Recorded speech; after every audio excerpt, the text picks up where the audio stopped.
శ్రీజ ఏం చేస్తున్నావురా? మొక్కలకు నీళ్ళు పడుతున్నా. చికెన్ కర్రీ చేసిస్తావా? చేసిస్తా.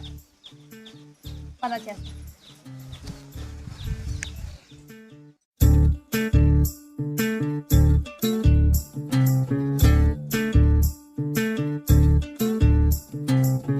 చంద్రుల్లో ఉండే కుందేలు కిందికొచ్చిందా, కిందికొచ్చి నీలా మారిందా?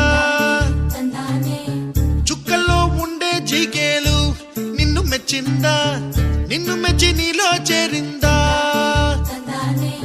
నువ్వలా సాగే తోవంత నావలా తూగే నీ వెంట, నువ్వెళ్ళే దారే మారిందా, నీ వల్లే తీరే మారి ఏరై పారిందేమో నేలంతా.